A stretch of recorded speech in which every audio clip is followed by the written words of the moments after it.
ஒரு ஊர்ல இருந்த வீரையா ஏழையா இருந்தாலும் எந்த ஒரு எதிர்பார்ப்பும் இல்லாம நல்ல காரியங்களை செஞ்சு வந்தான். தினம் வீரையா ராத்திரி பகல்னு பார்க்காம விறகு வெட்டி கல்யாண வயசுக்கு வந்த தன்னோட மக கமலாவை பார்த்துக்கிட்டான்.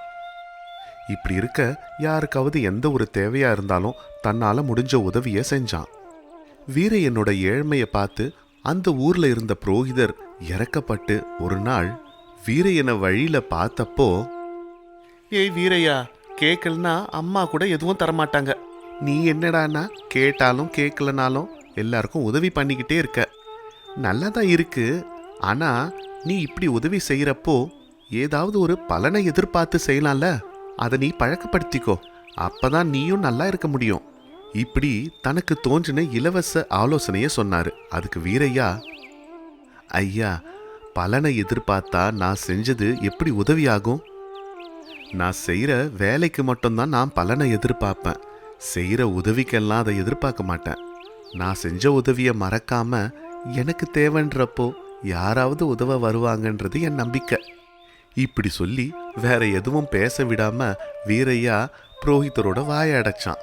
இதை கேட்டு புரோகிதருக்கு கோபம் வந்தது. இவனுக்கு அடிபட்டாதான் புத்தி வரும்.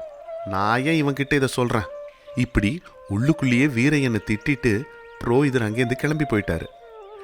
நம்ம மற்றவங்களுக்கு எதிர்பார்க்காம உதவி செஞ்சா ஏதாவது ஒரு நேரம் அவங்க நமக்கு உதவி செய்வாங்க. புரோகிதருக்கு இந்த ஒரு சின்ன விஷயம் கூட தெரியல. ஏதாவது சொன்னா வேதம் ஓதாதன்னு சொல்றாங்க. இப்படி நினைச்சுக்கிட்டு வீரையன் தன்னோட வேலையை பார்க்க போனான். அதே ஊர்ல ஜெகபதின்னு ஒரு பணக்காரன் இருந்தான். கோடி கோடியா சொத்து இருந்தோம் அவன் கஞ்ச பிஸ்னாரி. அவனுக்கு வீரையனோட விஷயம் தெரிய வந்தது. ஜெகபதி அம்மா படுக்கையா இருந்தாங்க. தினம் மருத்துவர்கிட்ட போய் அவங்களோட நிலைமைய சொல்லி அவர் கொடுக்கிற மருந்தை வாங்கிட்டு வருவான். வேற யாராவது இருந்தா பணம் இல்லாம இந்த வேலையை செய்ய மாட்டாங்க. ஆனா வீரையனா இருந்தா பணமே இல்லாம இந்த வேலையை வாங்கிக்கலான்னு ஜெகபதி யோசிச்சான். தான் கிட்ட வேலை பார்த்த பாபுவை கூப்பிட்டான். டேய் பாபு, உனக்கு வீரையனை பத்தி தெரியுமா? தெரியுங்க ஐயா. போய் நான் வர சொன்னேன்னு கூட்டிட்டு வா. சரிங்க ஐயா. இப்படி சொல்லிட்டு ஜெகபதி வீட்டிலேருந்து கிளம்பினா பாபு. கொஞ்சம் தூரம் நடந்து போய் குடிசையில் இருந்த வீரையனை பார்த்தான். என்ன பாபு, இந்த பக்கம் வந்திருக்க? ஐயா உங்களை கூட்டிட்டு வர சொன்னாரு. அப்படியா? என்கிட்ட ஏதாவது வேலை ஆக வேண்டியது இருக்கும். சரி வா. இப்படி சொல்லிட்டு பாபுவோட வீரையா கொஞ்ச நேரத்துல ஜெகபதியோட வீட்டுக்கு வந்தான். மரியாதையா வணக்கம் சொன்னான். வீரையா, நீ எனக்கு ஒரு உதவி செய்யணும்.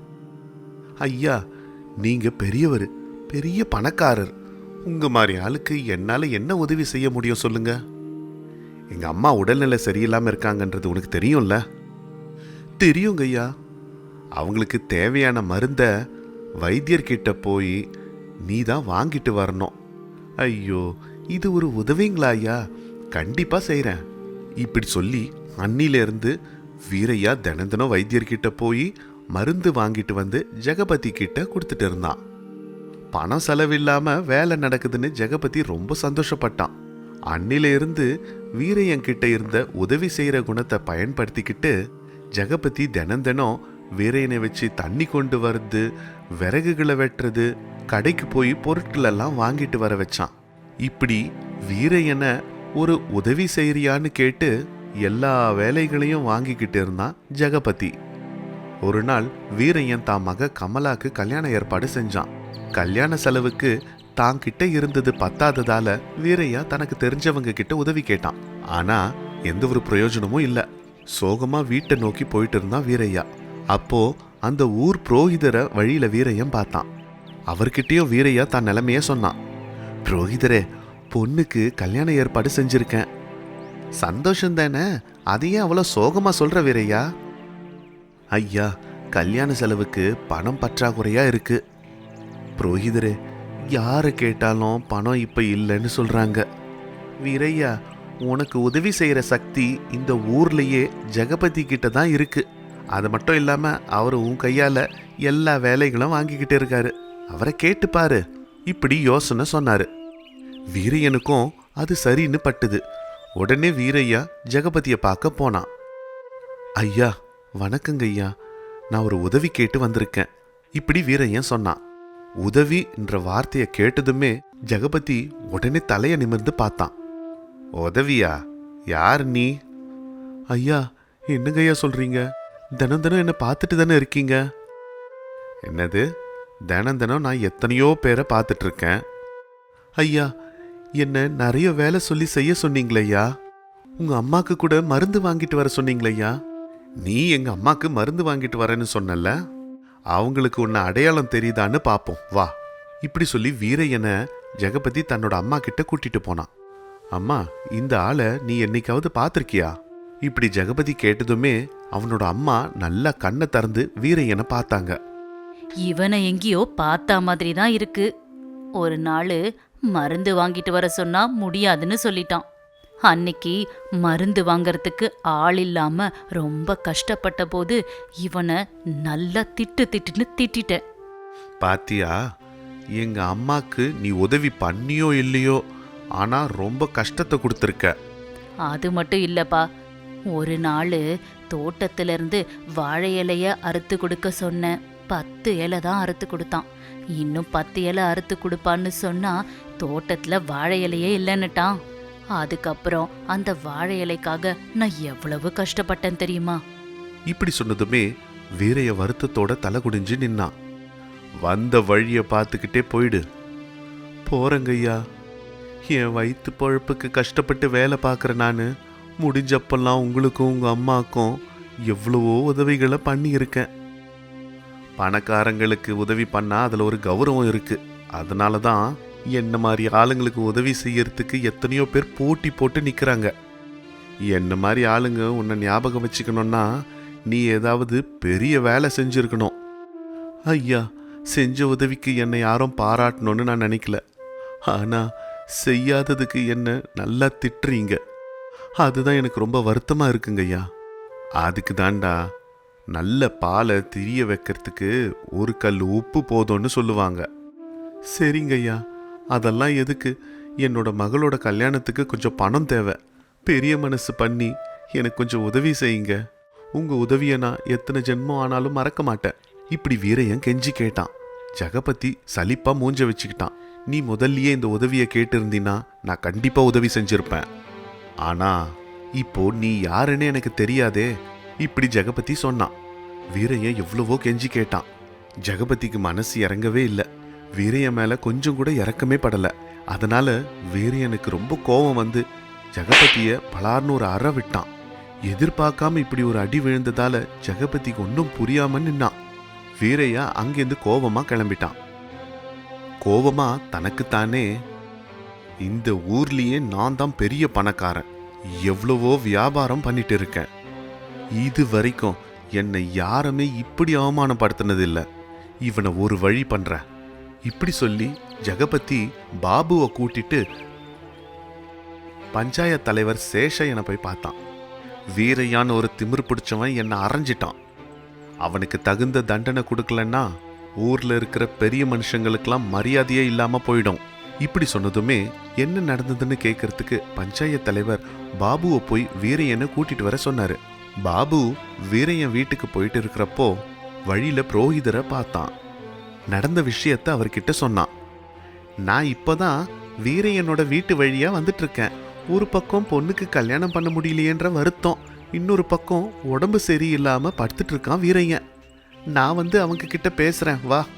இப்படி சொல்லி பாபுவோட சேர்ந்து புரோகிதரும் பஞ்சாயத்து தலைவரை பார்க்க வந்தாரு.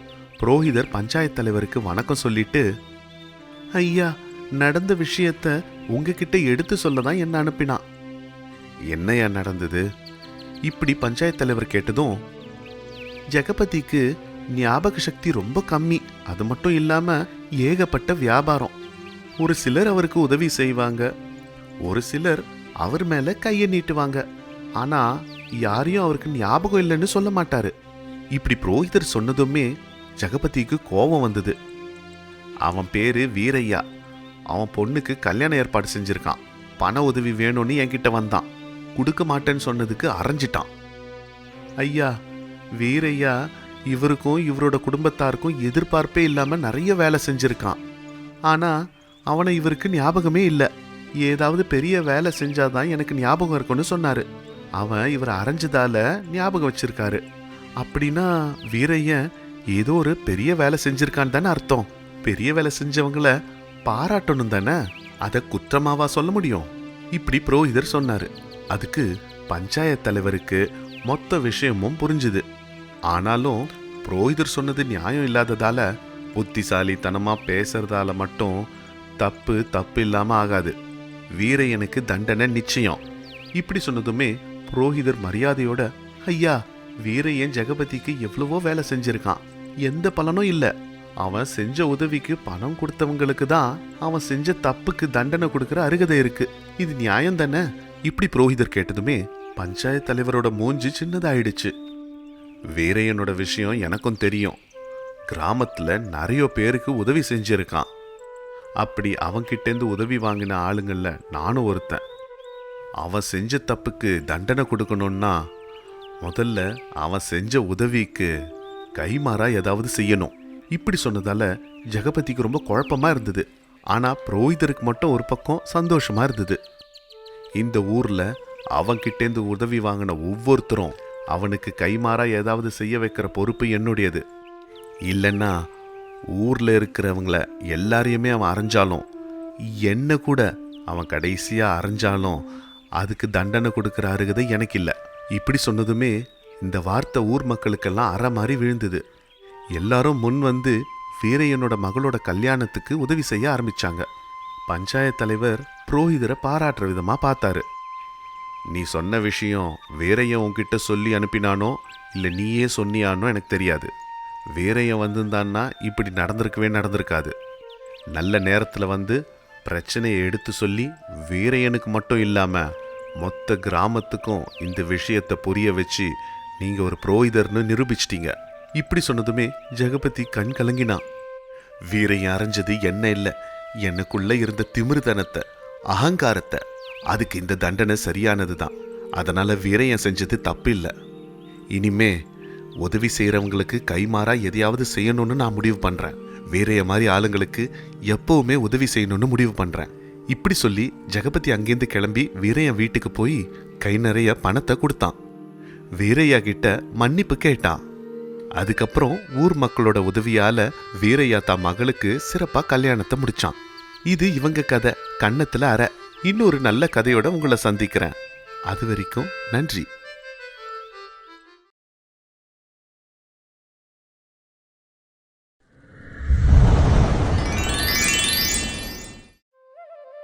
ராமாபுரம்ல ரவீந்திரன் கவிதாக்கு சிவான்னு ஒரு மகன் இருந்தான். ரவீந்திரன் தன்னோட மகனை எப்பவுமே திட்டிக்கிட்டே இருந்தாரு. ஆனா கவிதா தன்னோட மகனுக்கு எப்பயுமே சப்போர்ட் பண்ணிட்டு இருந்தா. சிவா எப்பவுமே வெட்டியா ஊரை சுத்திட்டு இருந்ததால ரவீந்திரனுக்கு ரொம்ப கோவம் இருந்தது. ஆனா கவிதாவால தான் மகனை திட்ட முடியாம இருந்தது ரவீந்திரனுக்கு. ஒரு நாள் ரவீந்திரன் வீட்டுக்கு தன் பால்ய நண்பன் ரங்கா வந்தாரு. உன்னை பார்த்து ரொம்ப நாள் ஆச்சுடா ரங்கா. இப்போ நீ வீட்டுக்கு வந்தது ரொம்ப சந்தோஷமா இருக்குடா. உன் மனைவியும் கூட்டிட்டு வர வேண்டியது தானே? அது சரி, உன் மக எப்படி இருக்கா? நல்லா இருக்காடா. அவளுக்கும் கல்யாண வயசு ஆயிடுச்சுல, அதான் கல்யாணம் பண்ணி வைக்கலான்னு முடிவு பண்ணிட்டேன். என்னம்மா கவிதா, நீ எப்படி இருக்க?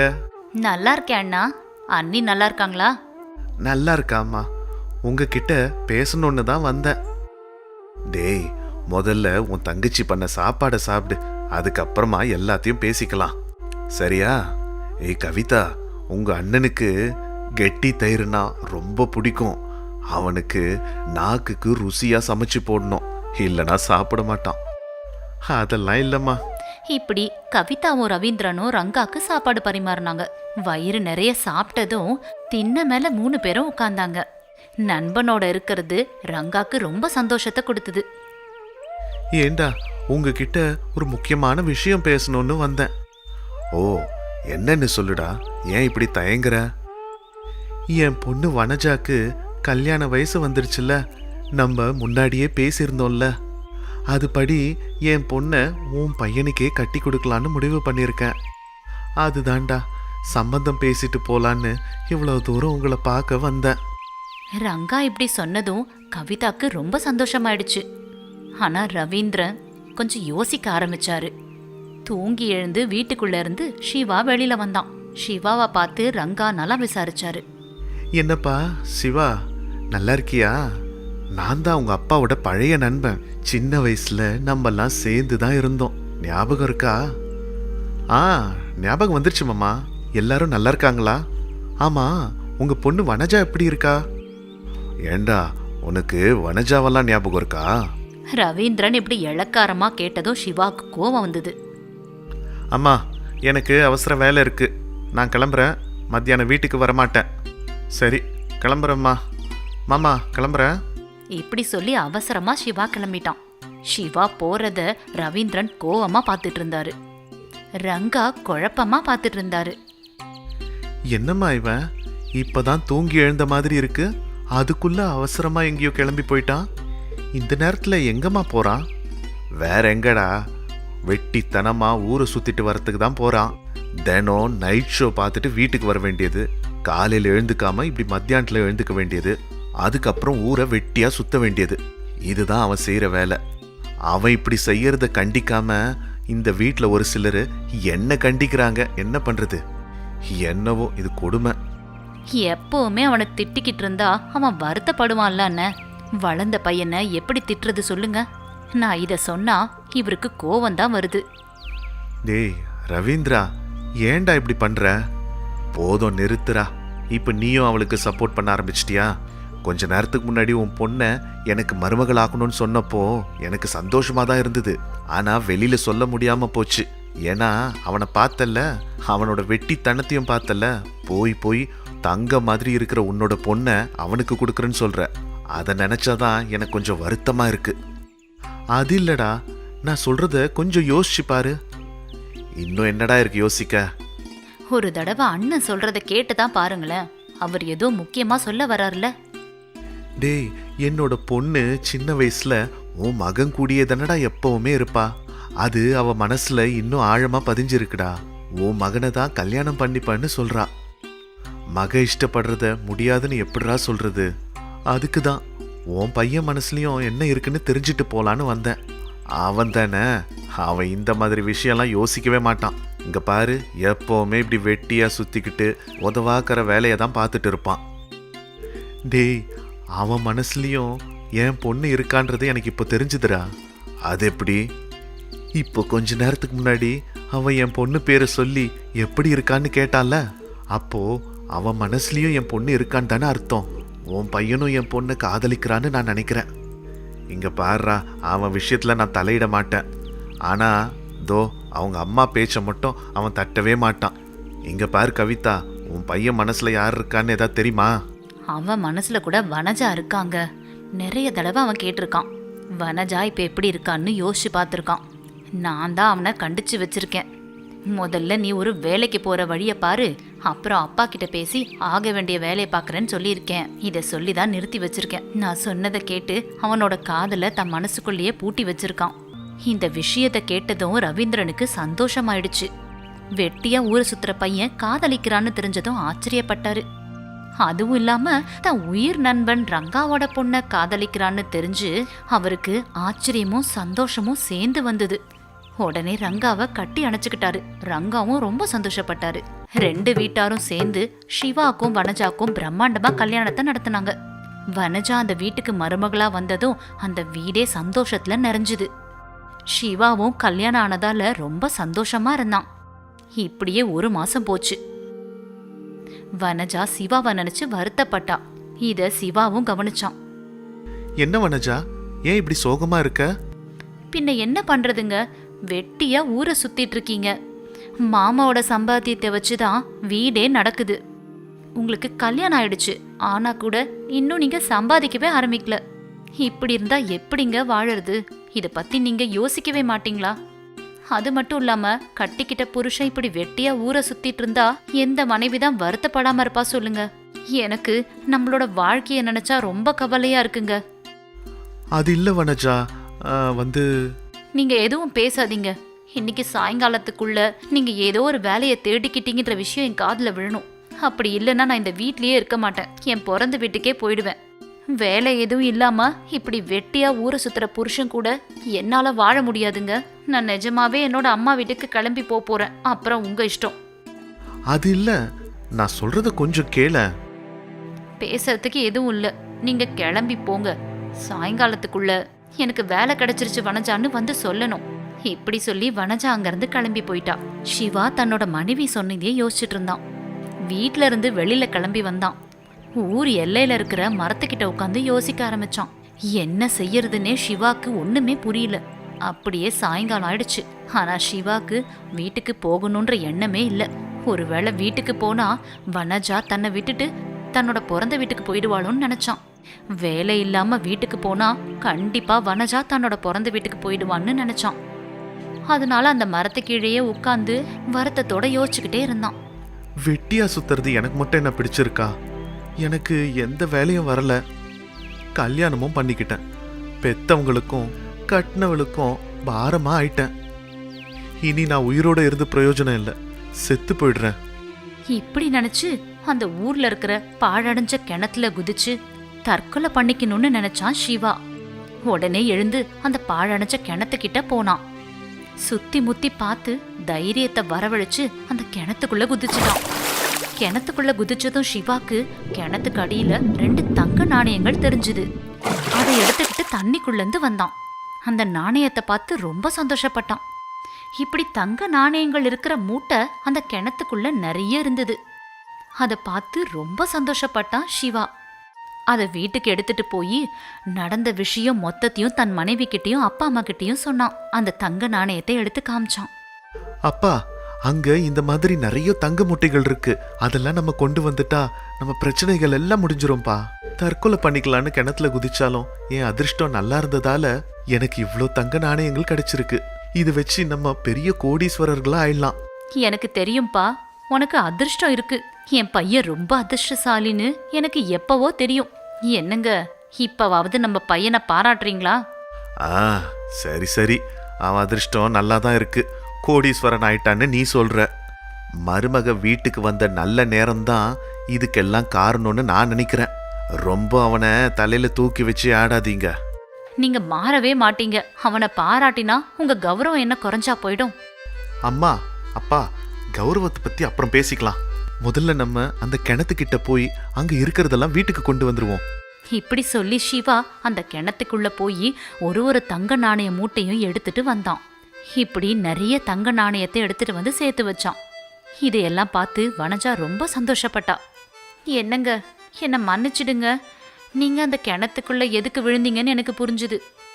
என்னோட பேச்சால நீங்க ரொம்ப வருத்தப்பட்டீங்க. என்னை மன்னிச்சிடுங்க. ஐயோ வனஜா, அதெல்லாம் மறந்துடு. என் அதிர்ஷ்டம் நல்லா இருந்ததால எனக்கு இவ்ளோ தங்க நாணயங்கள் கிடைச்சிருக்கு. அதை வச்சு நம்ம சந்தோஷமா வாழலாம். அது மட்டும் இல்லாம நீ கோவமா பேசினதால தானே நான் போய் அந்த கிணத்துல விழுந்தேன். அதனால தானே நமக்கு இவ்ளோ தங்கம் கிடைச்சது. இது வரைக்கும் என்ன வெட்டி பையன்னு பேசிட்டு இருந்தவங்க எல்லாம் நாளிலிருந்து என்ன கோடீஸ்வரன்னு சொல்ல ஆரம்பிப்பாங்க. இப்படி சிவா தன் மனைவி கிட்ட சொல்லி ரொம்ப சந்தோஷப்பட்டான். ரவீந்திரனும் கவிதாவும் கூட தன் மகன் இப்படி சந்தோஷப்படுறத பார்த்து ரொம்ப ஆனந்தப்பட்டாங்க. அந்த பணத்தை வச்சு சிவா ஒரு பெரிய வீட்டை கட்டினான், காரையும் வாங்கிட்டான். அந்த ஊர்லயே மிகப்பெரிய கோடீஸ்வரனா மாறினா சிவா. ஒரு பெரிய கோடீஸ்வரன்ற பேரையும் சம்பாதிச்சான் சிவா. அப்படியே வியாபாரம் செய்யவும் ஆரம்பிச்சான். நிறைய பேருக்கு வேலைய கொடுத்தான். அந்த சுத்துப்பட்டு ஊர்ல சிவாவோட பேரும் மரியாதையும் உயர்ந்தது. ரங்காவும் தன்னோட மாப்பிள்ளைய பார்த்து ரொம்ப பெருமைப்பட்டாரு. அன்னையிலிருந்து எந்த பிரச்சனையும் இல்லாம சிவா தன் குடும்பத்தோட சந்தோஷமா வாழ்ந்து வந்தான். இது இவங்க கதை, வெட்டி மகனின் அதிர்ஷ்டம். இன்னொரு சுவாரஸ்யமான கதையோட உங்களை சந்திக்கிறேன். நன்றி.